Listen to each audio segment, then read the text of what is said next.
എരുമപ്പെട്ടി തിരുഹൃദയ ഫൊറോന പള്ളിയിൽ KCBC മദ്യ ലഹരി വിരുദ്ധ സമിതി സ്ഥാപിതമായതിന്റെ സിൽവർ ജൂബിലി ആഘോഷവും 175 ലഹരി വിമുക്ത ഭവനങ്ങളുടെ പ്രഖ്യാപനവും അതിരൂപത സ്മരണിക പ്രകാശനവും നടന്നു.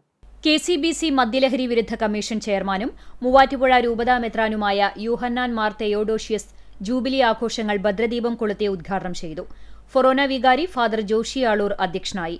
എഡിറ്റർ ലിൻഡോ ഫ്രാൻസിസ് അതിരൂപത സ്മരണിക പരിചയപ്പെടുത്തി. തൃശൂർ അതിരൂപത KCBC മദ്യലഹരി വിരുദ്ധ സമിതി ഡയറക്ടർ ഫാദർ ദേവസി പന്തല്ലൂക്കാരൻ അനുഗ്രഹ പ്രഭാഷണം നടത്തി. സഹവികാരി ഫാദർ ജീസ് അക്കരപ്പറ്റിയേക്കൽ ലഹരി വിരുദ്ധ പ്രതിജ്ഞ ചൊല്ലിക്കൊടുത്തു. Erumappetty unit president CK George, secretary Mary Jose, സഹവികാരി ഫാദർ ഷോജോ മഞ്ഞാടിക്കൽ, അതിരൂപത മദ്യവിരുദ്ധ സമിതി president VM Augustine, convent mother sister Vineetha Mathew, കുടുംബ കൂട്ടായ്മ കേന്ദ്രസമിതി കൺവീനർ KT സിൻഡോ, മതബോധന പ്രിൻസിപ്പാൾ ML ആന്റോ, സംഘടനാ ഏകോപന സമിതി സെക്രട്ടറി MV തോമസ്, നടത്തുകൈക്കാരൻ KA Baby, vice president ML Varghese എന്നിവർ സംസാരിച്ചു. തുടർന്ന് സിനിമാ നാടക നടൻ ശിവജി ഗുരുവായൂർ രചനയും സംവിധാനവും നിർവഹിച്ച് മാത്യു പാവർട്ടി അഭിനയിച്ച നാടകമായ ഈ ദുരന്തഭൂമിയിൽ എന്ന ഒറ്റയാൾ നാടകം അരങ്ങേറി.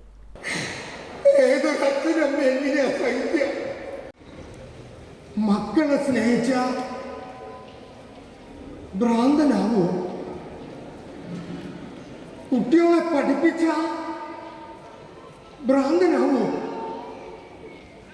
അങ്ങനെയാണെങ്കിൽ ഇന്നാട്ടിലെ എല്ലാ മക്കളുടെ മാതാപിതാക്കളും ഭ്രാന്തന്മാരാവാൻ ഒരുങ്ങിയില്ലോ?